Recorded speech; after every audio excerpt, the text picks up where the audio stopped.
Good morning, everyone, and Happy New Year. Wishing you a wonderful new year. Welcome to the Unitarian Universalist Congregation of Greater Naples. I am Janet Hoffman, the worship associate for this morning. No matter where or when you are joining us, here, now, on Facebook, or later with the recording, we are grateful to have all of you. Whether you are bringing happiness or hurt, satisfaction or skepticism, we appreciate your presence. Our many backgrounds, experiences, and interests create a strength within our congregation. We hope you find comfort, connection, and some challenge here. Our mission is to be a welcoming congregation, freely seeking spiritual and intellectual growth. We strive to create a larger community of peace, justice, and love.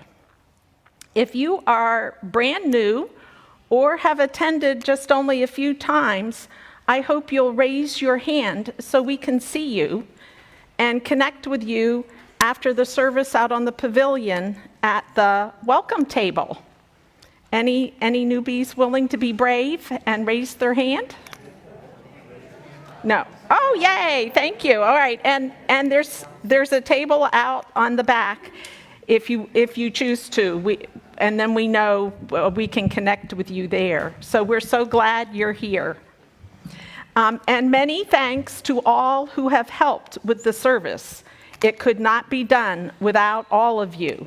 The hospitality crew, Stephanie, Bill, Della, Maria, and others for the refreshments after the service. The ushers, John and Christina, the greeter, John, and Ken with the AV. And also, Sean and Abby, last but not least, Sean and Abby for the music. Thank you so much. Please take a look at the newsletter that went out on Thursday or check the Sunday news email blast to find out all the wonderful upcoming events. We have so many in January. Our service today is being led by Carl Skip Lundberg, who is a retired United Methodist minister. He served in active ministry for 40 years.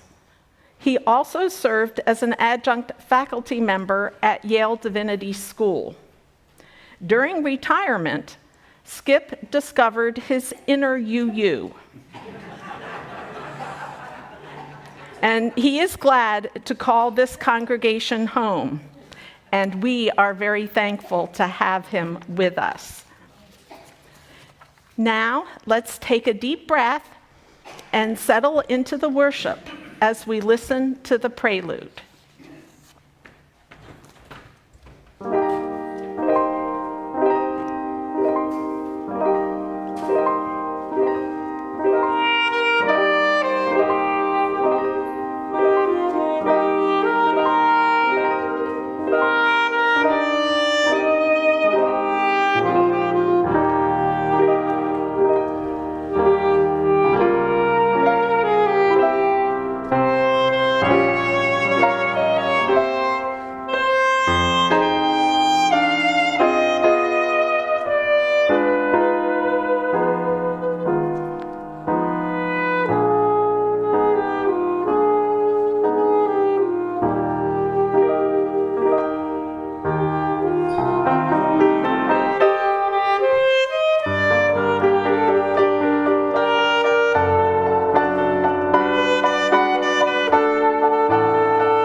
Be it, be it real or a metaphor, whatever is in your backpack or your purse that you brought into this sanctuary that is weighing you down, let it go.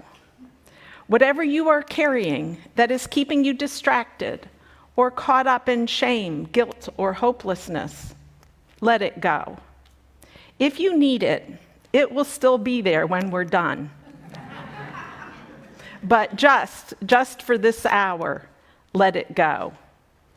Come into this place with open hearts. Come into this place with a soul that has remembered how to be tender again. Come into this place with a renewed hope for this world. Come into this place ready to build a world that we have always been worthy of and have always dreamed of.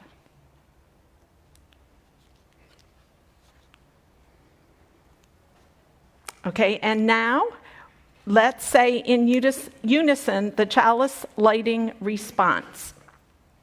May this flame stir our hearts and remind us of our mission to be truly welcoming, to grow in mind and spirit, and to widen the circle of peace, justice, and love. And Skip will light the chalice for us this morning.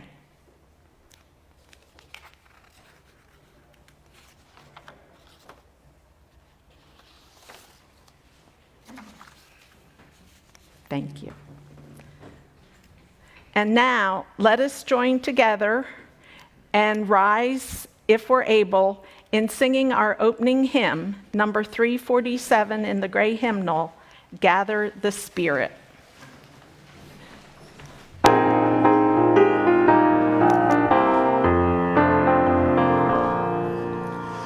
Gather the Spirit, harvest the power, our separate fires will kindle one flame. Witness the mystery of this hour, our trials in this light appear all the same.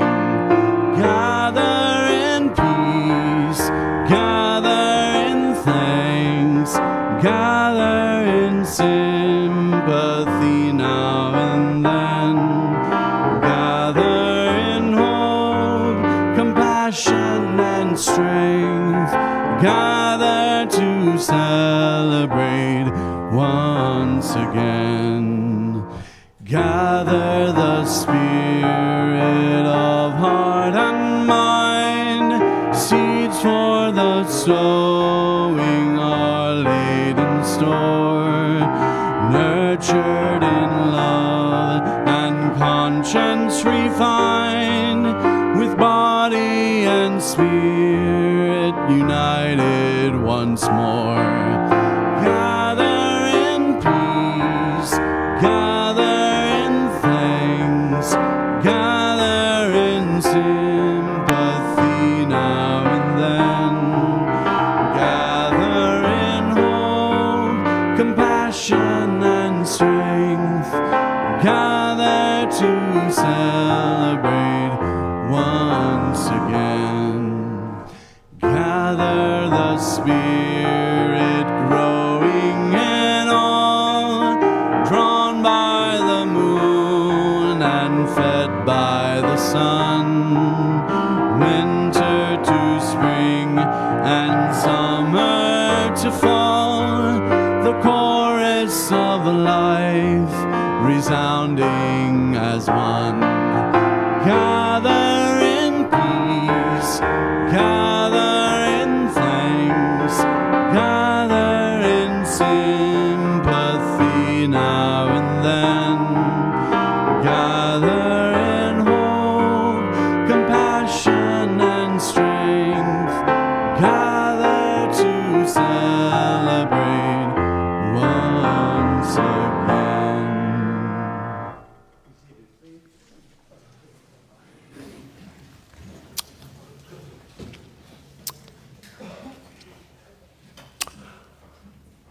Story 1.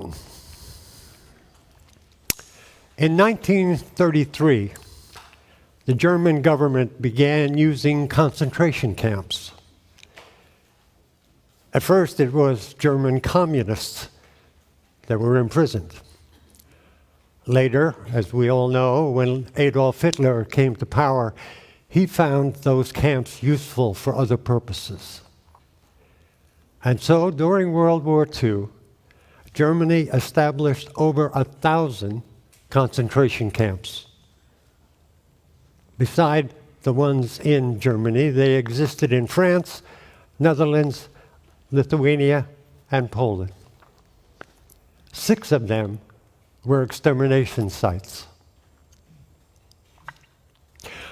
I have been given a story that did not identify which of the many barracks it may have come from. And it goes like this. In one of those camps, a barrack of Jewish men at the end of another wearying day of labor, there was the usual meager meal of stale bread and watery potato soup. And in the barrack, a conversation developed that soon gathered the attention of all the prisoners. Voices were raised, and soon enough a full-fledged, full-throated argument broke out. There is no God. How could this be happening to our people? Others were quick to leap to God's defense. How are we to know the will of God? Perhaps this is simply a test of faith. Have you not read the book of Job? The debate raged on and with high tension and no established order.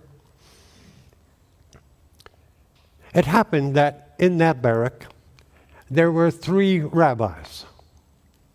It was soon decided that these could wrestle some order out of the chaos that was raging. Furthermore, in deference to the learned status of those 3, it was agreed that they would be the final arbiter of this argument, and thus was established an informal tribunal. It unfolded with God on trial. You can easily imagine the charges and countercharges that were presented. Are we not the people that the Lord has chosen? Chosen for what? Our families, our homes, our cities destroyed. Were we not led out of bondage into the land of milk and honey? Are we not now in the land of Sheol? And so it went through the night, back and forth. Finally, toward the dawning of the day, the rabbis huddled together and announced their verdict. It was a simple, one-sentence verdict, and it reflected their reality. There is no God. Immediately afterward, followed this announcement from one of the rabbis who had somehow managed to retain his pocket watch. And he announced, "My brothers, it is time for morning prayer."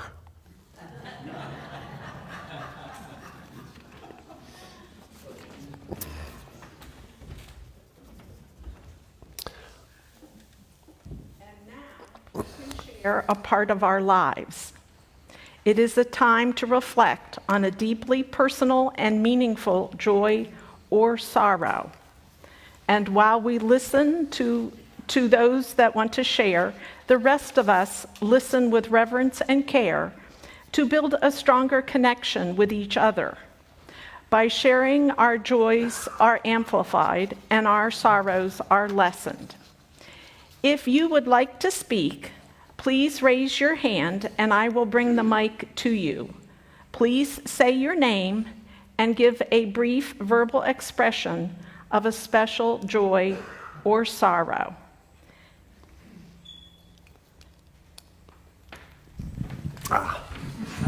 And we'll start with Carl. I have one. My name's Skip Lundborg, and a joy. In the week just before Christmas, I became, for the first time, a great-grandfather.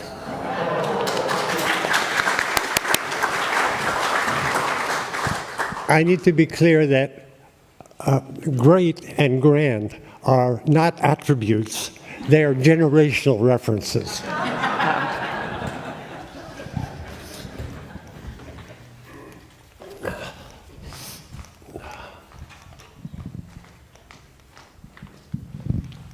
Hi, my name is Elizabeth Morell, and my brother Henry Oxman died on the 20th. And he was an amazing person. And he was full of sensitivity, gratitude, appreciation, and joy. And, you know, he was in Kentucky, and they don't always treat people that are smart and sensitive well. And he was put in a personal care home. I put him in there not realizing that personal care homes in Kentucky do not live up to federal standards. And there's been a lawsuit involving 666 plus people in these homes, and there's no programs to get them back into the community. And this is a tragedy because where Henry was, he's number 19th who died in this personal care home. And, you know, I tried to make him comfortable before he died. I got him a computer. I got him joined back into the IEEE, which he had a patent, and he was a very well-known engineer. And,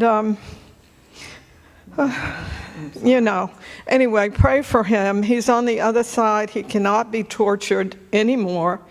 He's beautiful, and may rest in peace. Yes, yes, indeed. Hi, I'm Albert Waldman. I just want to share a joy. We have an adopted son in Cameroon, West Africa. He just recently graduated medical school, and this weekend he was on call at the hospital and performed his first appendectomy. Congratulations.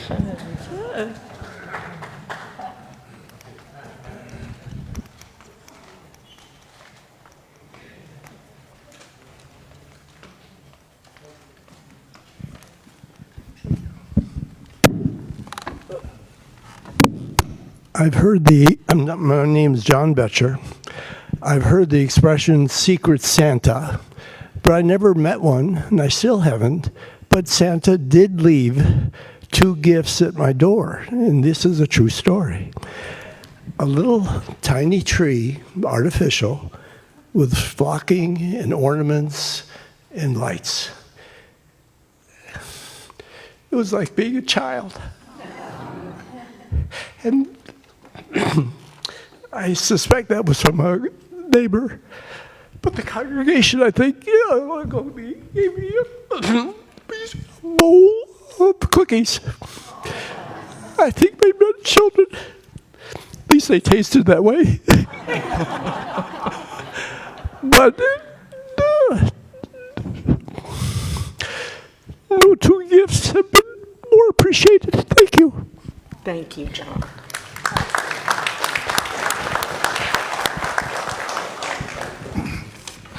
Hi, I'm Cliff Wells, and Happy New Year's, everyone. Like many of you, we had some health challenges in our family this past year, and I'm happy to say that my beautiful wife is doing much better, and we're just thrilled and looking forward to the new year.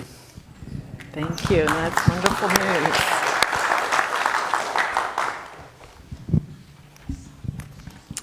Hi, my name is Sonia Light, and reflecting on this year, it's been hard. I've lost 7 best friends or relatives, wonderful relatives, and just people that have enriched my life.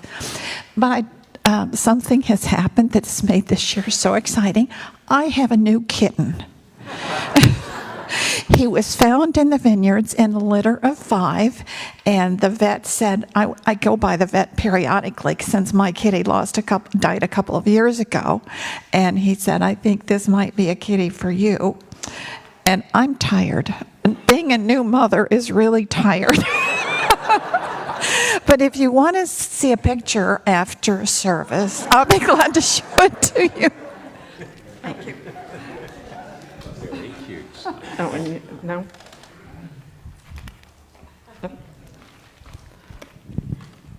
Hi, I'm Patty Bryan, and I am very, very glad to see 22 go and 23 come. And like Sonia, I have been blessed with, except I got a puppy. And he's about 6 inches tall. He weighs 2 pounds. And his name is Charlie. And he has yet to be housebroken.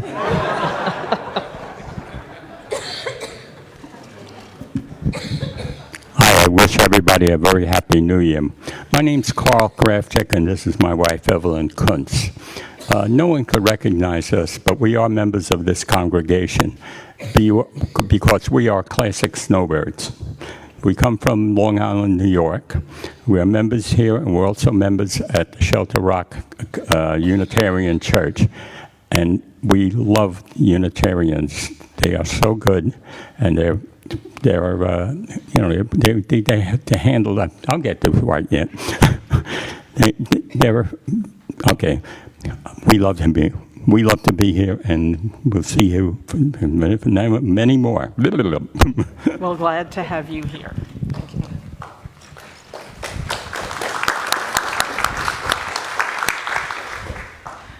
you. Not every, oh, I should turn this off. Not everything can be shared openly, and so we hold in our hearts what has not been shared. And may we remember those who did speak and the names that were spoken. Thank you.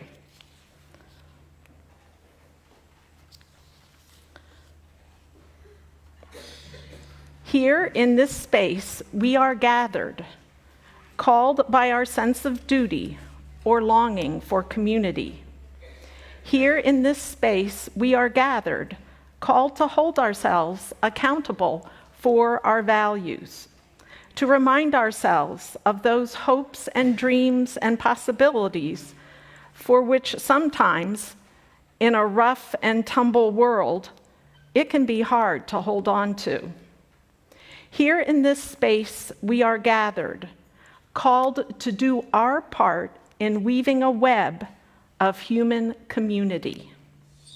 Here in this space, some of us have come in pain. To those who are dealing with pain or issues of health, we wish courage and healing. May we pause and hold gently all the concerns, named and unnamed, that are gathered in this room this day.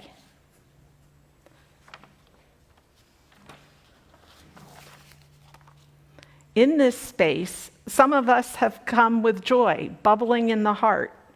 May we rejoice together. May we have gratitude for the warmth, thankfulness for the light. Here in this space, we are called to weave a web of human community. May we pause, and in our silence, may we lift up at least one joy, gift, or lesson that has touched us in our life in the past year. And may this gratitude spill over into the new year.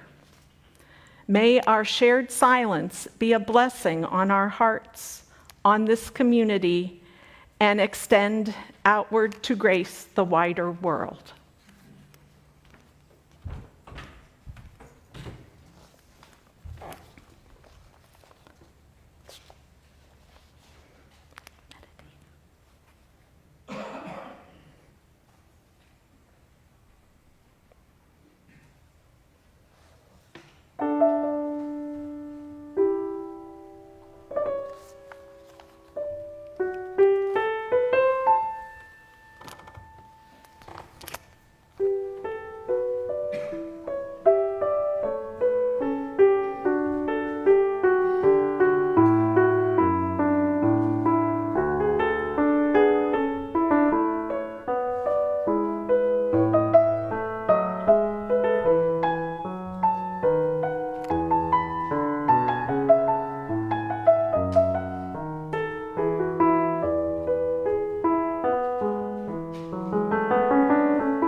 Story 2. Many years ago, when I was serving as a pastor of a church in New Haven, Connecticut, one morning I received a call from a colleague of mine who was pastor of a church over in Poughkeepsie, New York. He called with a request. A family in his congregation had arrived in New Haven that morning seeking treatment for their infant daughter, who was suffering from a so far undiagnosed illness that appeared to be life-threatening. That transfer to Yale New Haven Hospital was done in hopes that that extensive and highly regarded children's unit might reveal the mystery behind the illness in time to save the girl's life.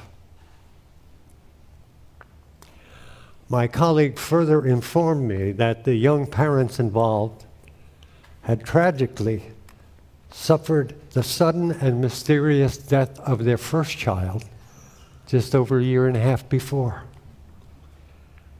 The same symptoms had preceded the death of that child. I went quickly to the hospital, full of anxiety, and wondered what or if my visit could do any good in such a dreadful circumstance. When I arrived in the hospital room and introduced myself, I was immediately barraged by angry questions posed by the young mother standing by her infant daughter's crib. How can this be happening? How is it possible that a loving God would allow such a thing? How could this happen to us again? There was a brief pause as she took a moment to breathe, and in that moment I was clueless. How can I find anything worth saying to this well of sadness and despair? What could I possibly do? Is simply listening to the fear anywhere near enough? Fortunately, before I had any wit to say anything, she continued because she was not done speaking. She grasped both my hands and asked, "Reverend, will you pray with me?"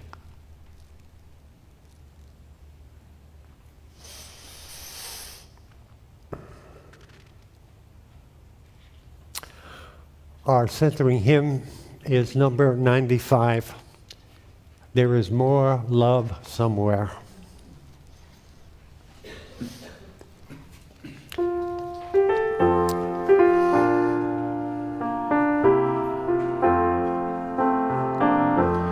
There is more love somewhere.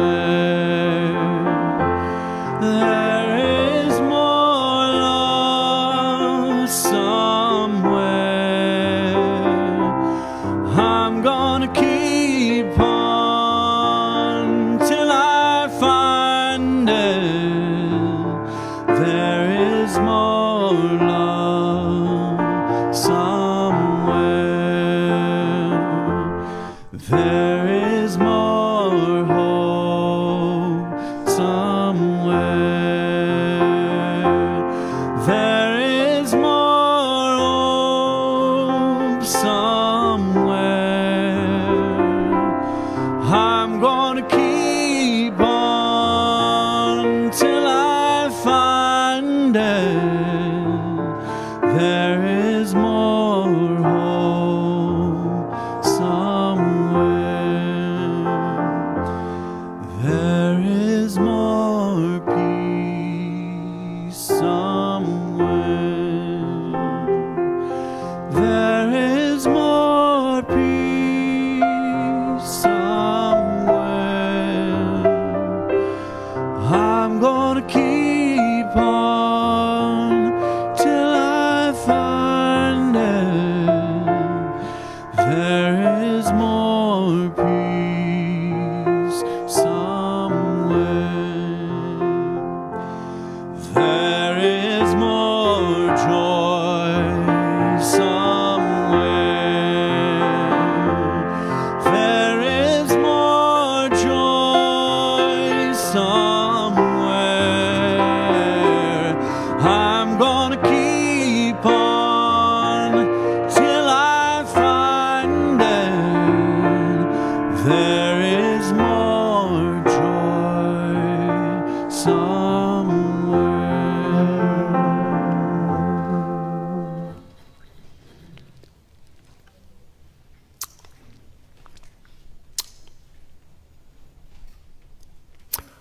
Story 3.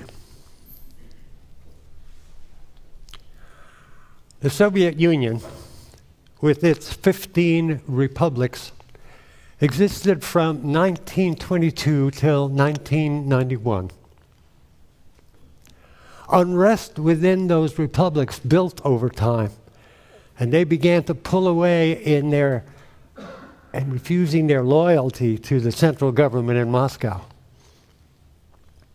There were two public events that we in the United States and in the West pointed to as signs of the end of the Union. Both were widely televised here in the United States, and you may remember having seen one or both. The first occurred on November 8th, 1989. That was the date that the German citizens began the brick-by-brick destruction of the Berlin Wall. That wall had stood for 30 years, 14 feet high, 27 miles long, separating East and West Berlin.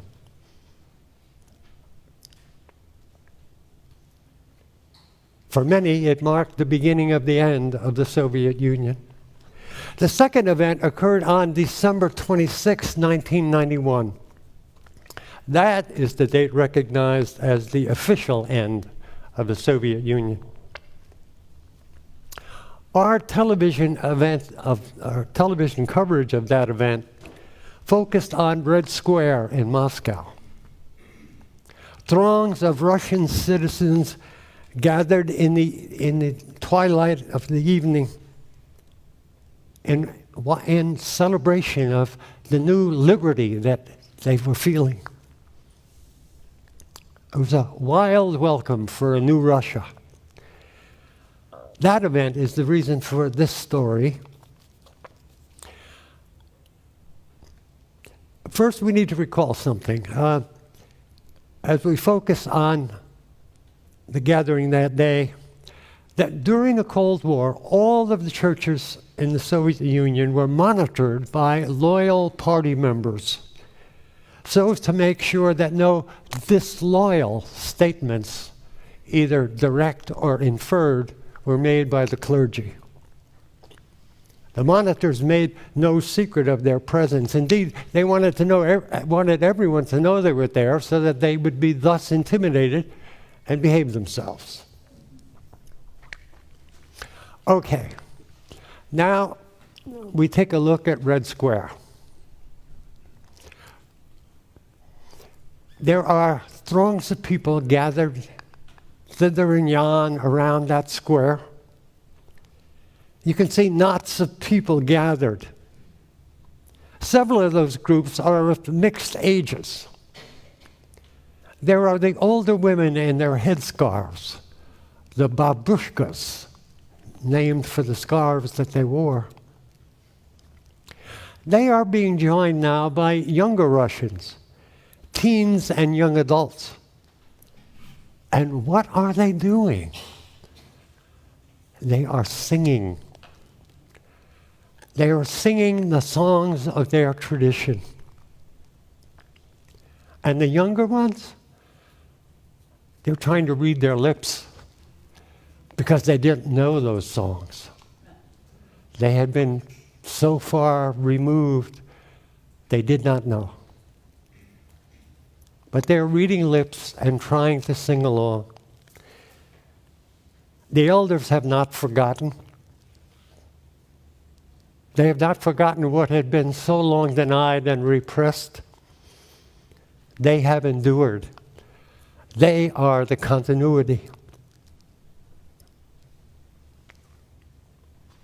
I was deeply moved by that experience and can visualize it pretty clearly right now. Red Square. Now we have a hymn coming up called Come Sing a Song with Me. And all you babushkas need to sing it. This is exactly the kind of song they would have been singing. It's number 346 in the hymnal, but the words will be on the screen.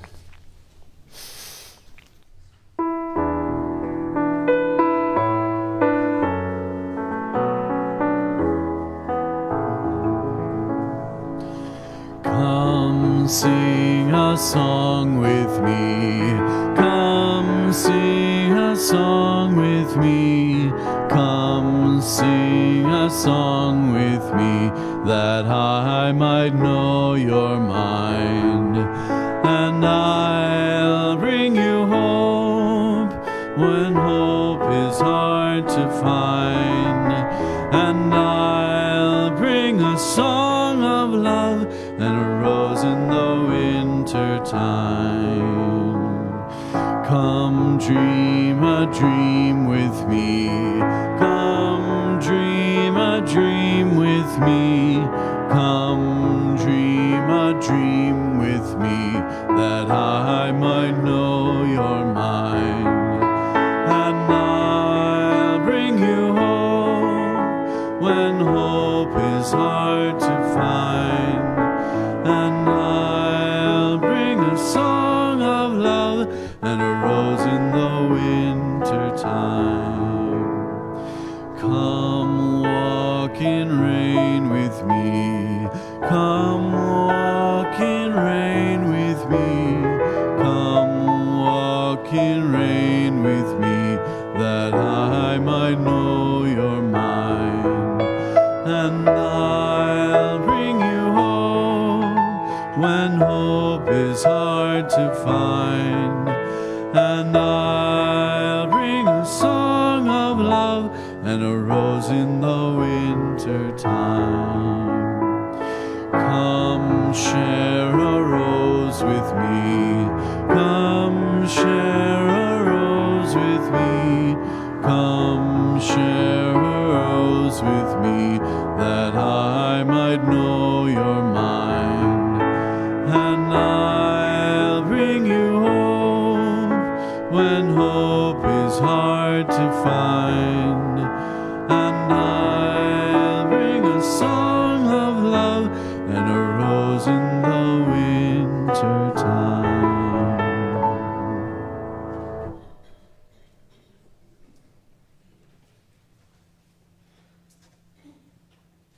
Let me first put to rest story number 2. The unfinished story of the infant in the hospital. The doctors were able to diagnose the issue. The solution was to be found in a very specific blood marrow donor. And one was located. It was a man in England. The match was made and it was perfect. The baby thrived.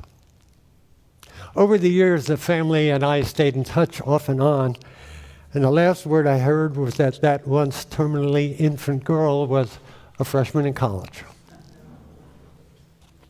Couldn't let that just sit there for you all day. You needed to know.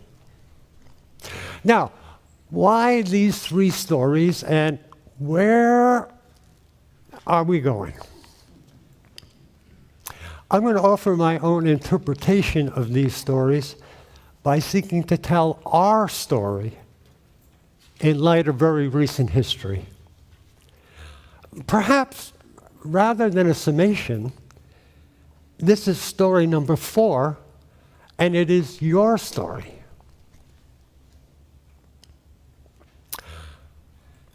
We have to step back to review some of our recent experience. In 2016, our nation elected a president who was not a Unitarian Universalist.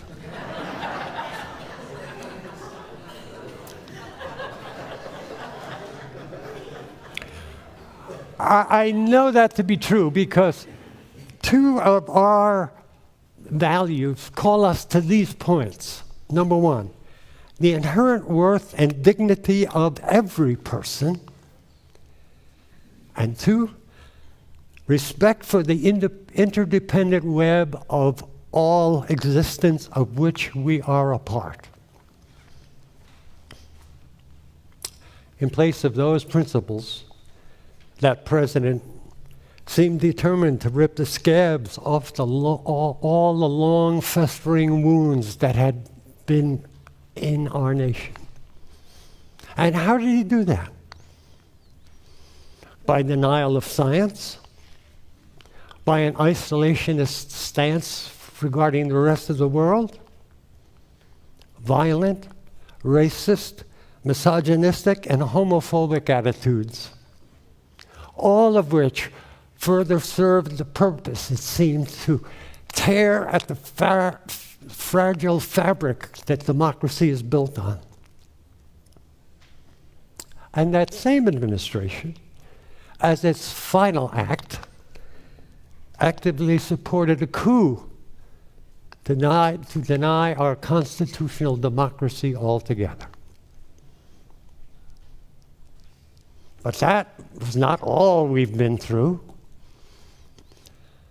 Just to keep things interesting, in the midst of all that, there came COVID. 6.5 million people have died from that. Those who've survived, including us, have struggled. Mask, no mask, vaccine, no vaccine. Who do we believe about what? There was chaos in government. Then war broke out in Ukraine. There's been the economy, gun violence, our own Hurricane Ian, and the never-ending of crises that filled the news day after wretched day. All these and more have created a new word for our English language. It's going into the dictionary. Trust me on this. I heard it to be true. The word is permacrisis. You get it? Permacrisis. It describes the state in which we are now living. But we're not done. The Supreme Court overturned Roe v. Wade. Today, Ukraine still struggles valiantly to survive attacks overnight. Inflation threatens our economy, and we have felt its effects. Gun violence continues, unchecked. Schools, mosques, churches, temples, LGBTQ venues, workplaces, malls, everywhere.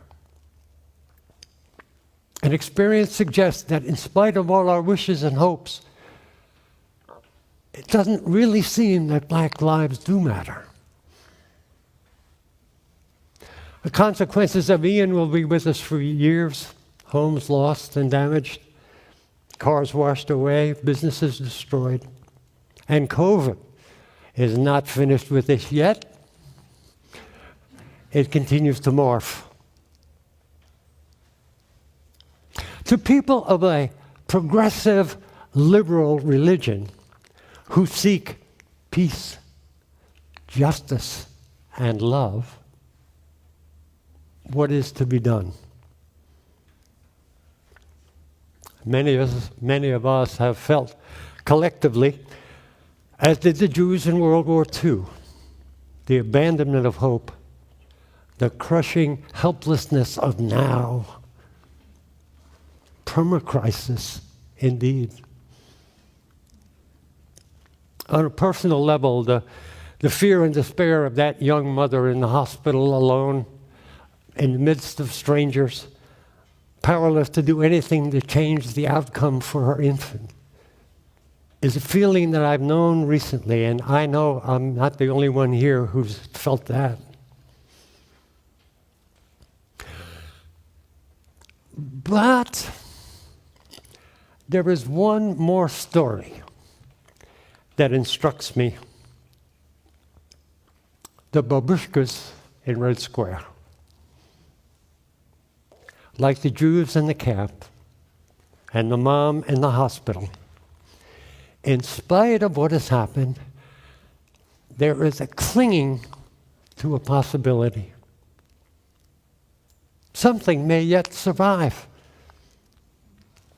The babushkas address it by modeling it for others.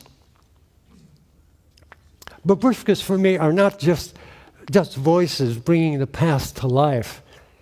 They are the living, breathing, fully human, imperfect beings simply trying to live what they believe. We're not blind, we're not deaf to the world.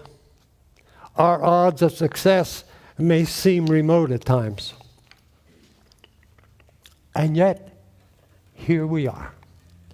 Here you are, saying things like peace, justice, love. So on my best days, and I think this is one of the, I have hope, or more precisely, energy to keep on. And this is important. I derive much of that energy from you. You individually, like y'all, and you all together, collectively. You outside, you in here, you out there in electronic world.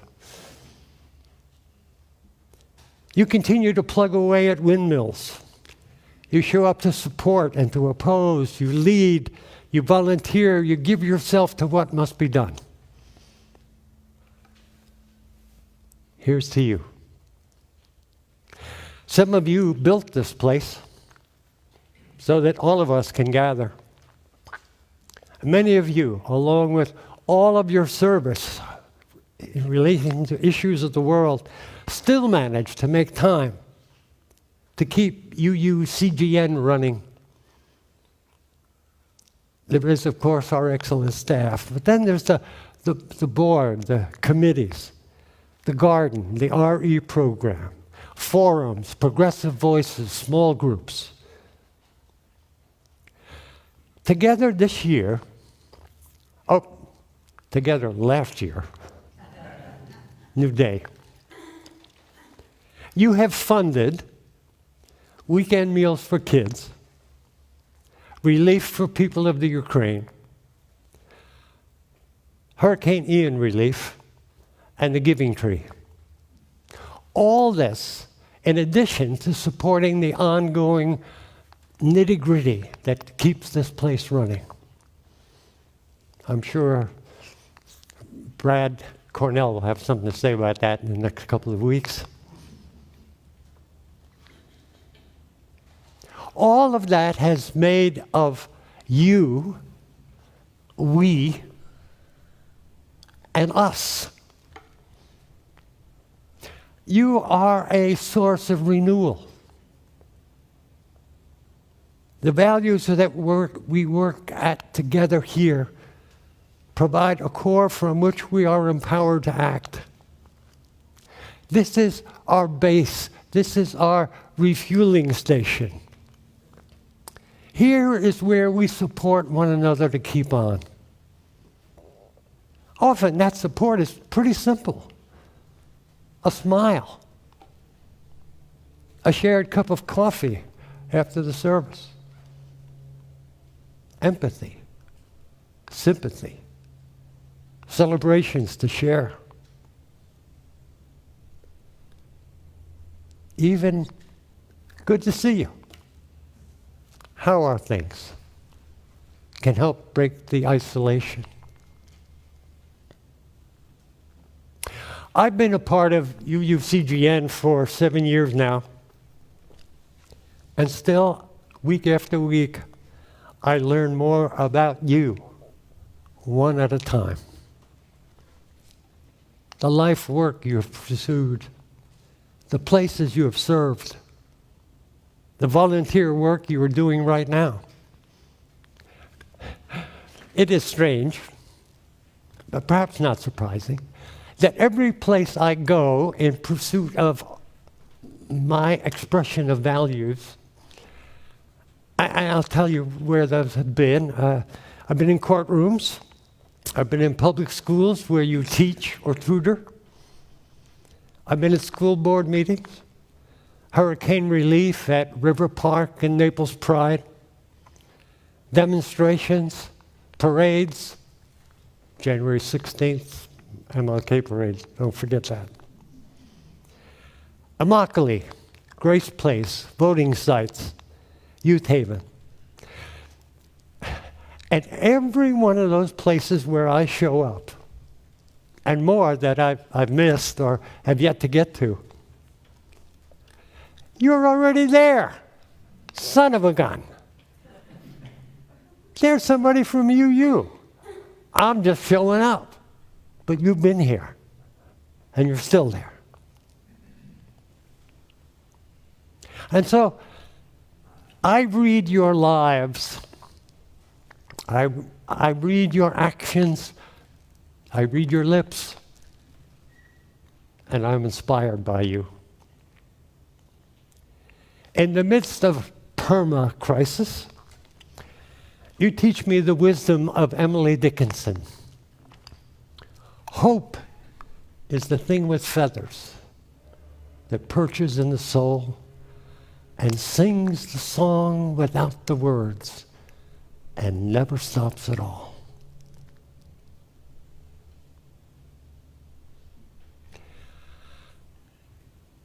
You are my babushkas. Thank you.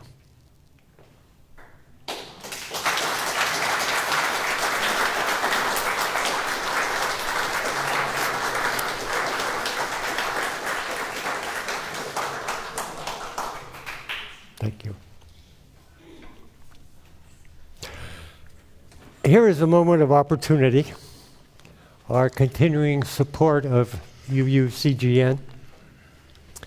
Information will be on the screen for those of you watching in order for you to make your donations. Today's offering for the ongoing work of this congregation will be gratefully received. Years ago, we could call a radio station and have a song dedicated to someone special. Today, Abby and Sean have honored my request for a dedication to someone special.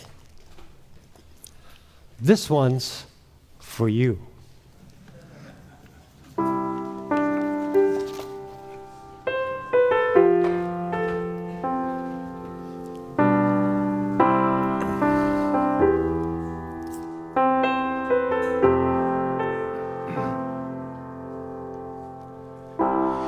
Must have been cold there in my shadow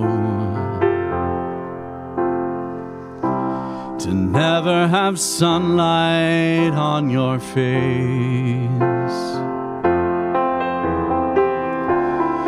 You were content to let me shine, that's your way.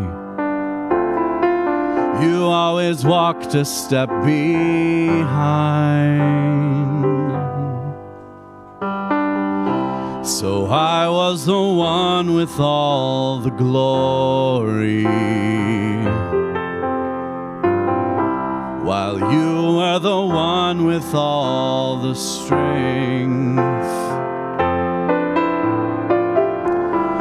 Beautiful face without a name for so long. A beautiful smile to hide the pain.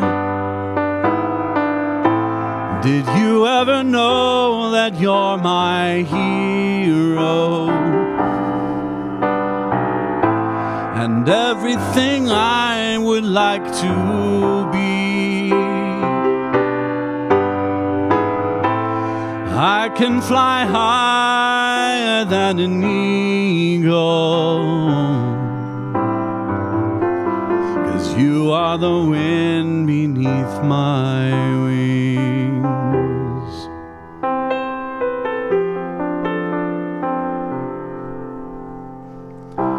It might have appeared to go unnoticed. But I've got it all here in my heart. I want you to know I know the truth. Of course I know it. I would be nothing without you. Did you ever know that you're my hero? And everything I wished I could be. I could fly higher than an eagle, 'cause you are the wind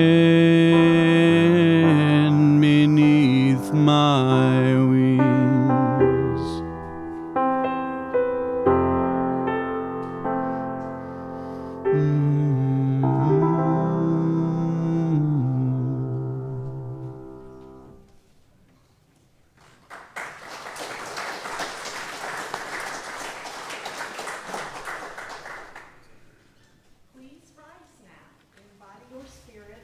As we sing, Let It Be a Dance, number 311, words will be on the screen also.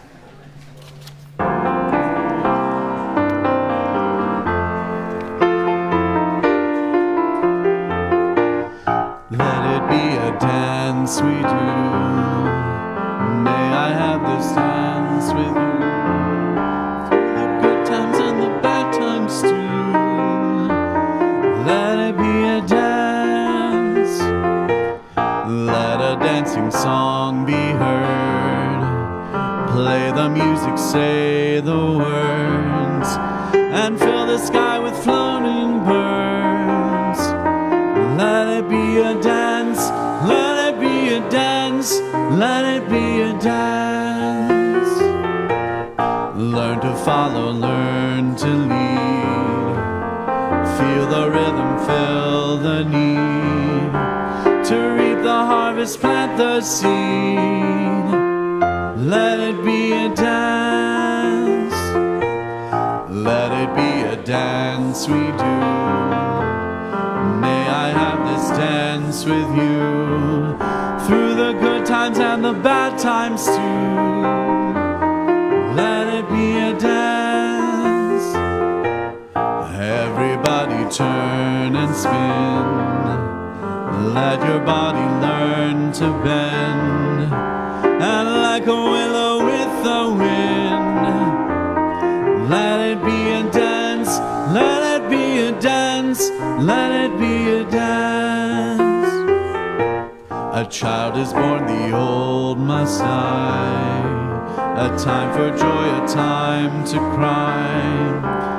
Take it as it passes by. Let it be a dance. Let it be a dance we do. May I have this dance with you. Through the good times and the bad times too. Let it be a dance. Morning sun comes out at night. Without the dark there is no light. If nothing's wrong then nothing's right. Let it be a dance. Let it be a dance. Let it be a dance. Let the sunshine, let it rain. Share the laughter, bear the pain. And round and round we go again. Let it be a dance.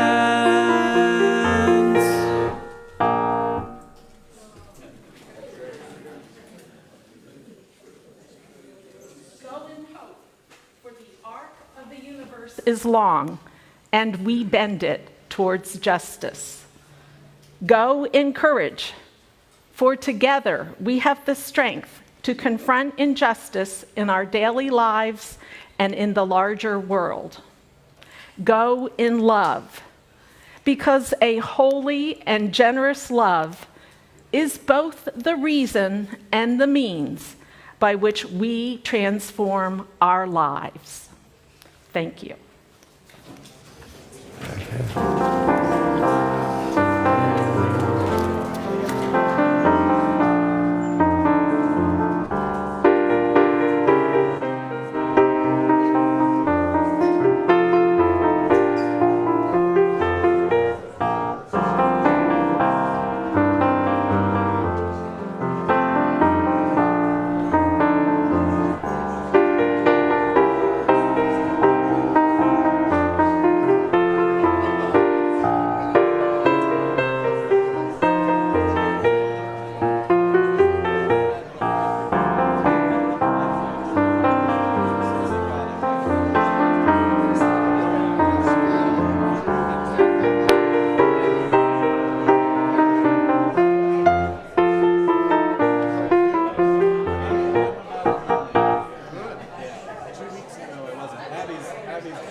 I don't know how or why, but I didn't get it. Wow. And the little one didn't get it. Yeah. The little one didn't get it either. But yeah, but Simon and Taryn both got strep infections. And we think that Taryn may have also had hand, foot, and mouth at one point. Which is just, it's not terrible, it's just, it's like one thing. It's another thing. It's another virus that we had to find in the world.